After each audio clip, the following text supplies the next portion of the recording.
Bonjour à tous, bienvenue sur Coco Studio, je suis Coco. Aujourd'hui, notre invité est Vincent Lemarchand, président du comité de jumelage Rouen-Ningbo.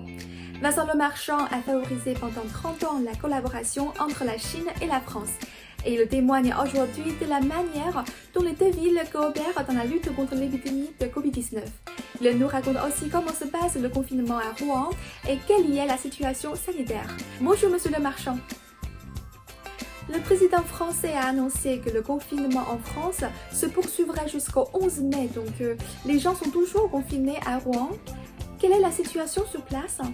Depuis le 17 mars dernier et jusqu'au 11 mai prochain, la France et donc Rouen sont confinés.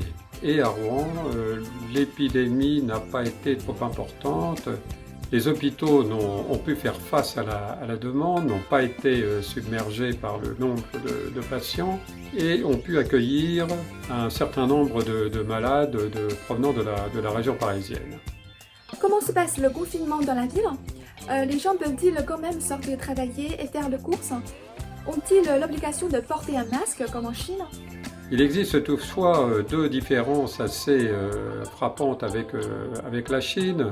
Premièrement, il est possible pour les Français, en remplissant une attestation, par exemple de sortir tous les jours pour aller faire des courses qui sont des courses alimentaires, de se rendre à son travail pour les personnes qui peuvent encore travailler, et également de pouvoir se promener pendant 1 heure autour de chez soi dans une limite de 1 km. La deuxième est le port du masque, évidemment qui est très fréquent en Chine, qui est rentré dans les mœurs, ce ne l'est pas du tout en France. Et donc les Français ont eu au départ beaucoup de difficultés à en porter ou à envisager d'en porter. Là maintenant, je vois de plus en plus de gens qui en portent dans la rue, ce qui est une bonne chose. Le gouvernement français a passé des commandes très importantes de masques, notamment auprès de la Chine. Et après le 11 mai, date à laquelle normalement les gens pourront sortir de nouveau dans la rue de manière libre, ils devraient tous disposer de masques et, je l'espère, les utiliser. Et l'économie de Rouen a-t-elle été affectée ?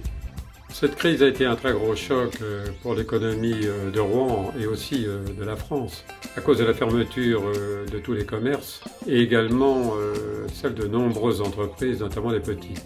L'État français met en place un dispositif d'aide pour les travailleurs qui sont privés d'emploi. Je pense qu'il faudra faire un effort considérable pour retrouver le niveau d'activité et les résultats que nous avions avant cette crise. Et comment se passe votre vie personnelle dans ce confinement ? Comment vous sentez-vous ?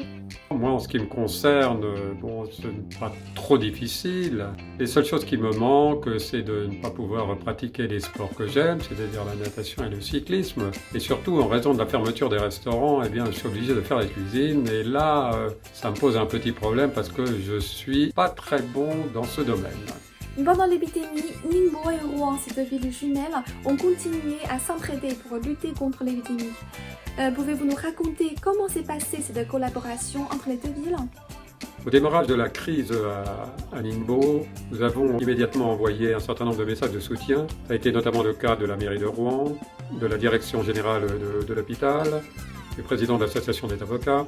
De mon côté, je me suis tenu régulièrement informé de l'évolution de la situation, notamment en prenant contact avec les responsables des hôpitaux de Ningbo qui étaient en première ligne pour le combat contre le coronavirus. De notre côté, quand nous avons été touchés, nous avons eu à ce moment beaucoup de témoignages de la part de nos amis.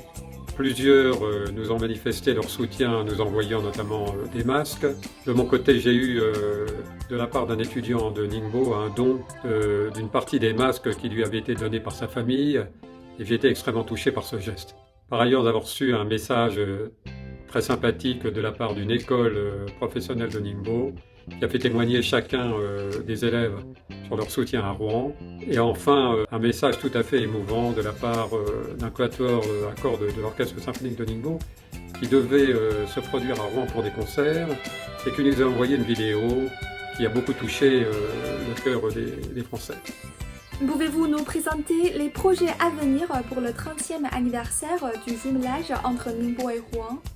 Cette année est le 30e anniversaire des relations de jumelage entre les deux villes et nous avions élaboré avec nos amis de Ningbo tout un programme de manifestations pour célébrer cet anniversaire. Un certain nombre de ces manifestations sont donc reportées. Ce sera notamment le cas du quatuor à cordes de Ningbo qui devait venir. et dont nous espérons qu'ils pourront donner un concert au courant du second semestre 2020. Par ailleurs, nous avions un projet très intéressant de coopération entre l'Institut national de la boulangerie-pâtisserie qui est situé à Rouen, avec une école professionnelle de Ningbo pour le développement de la fabrication de pain et de pâtisserie de style français en Chine. Enfin, il y a un projet phare qui, lui, est en cours d'exécution. Il s'agit de jardins typiques de chaque ville qui sera réalisé dans la ville jumelle. Le jardin français qui doit être réalisé à Ningbo est en cours d'élaboration et les travaux devraient commencer au mois de juin. Il en sera, je pense, de même pour le projet de jardin chinois à Rouen. Donc tous ces projets se feront et seront peut-être décalés en 2021, mais nous tenons absolument à conserver les projets que nous avions prévus pour célébrer cet anniversaire. Merci beaucoup monsieur pour ce précieux témoignage et pour votre travail pour l'amitié franco-chinoise. Merci aussi à vous tous d'avoir regardé cette vidéo. Écrivez vos commentaires et vos conseils, cela m'aidera à faire de mieux en mieux. Ciao!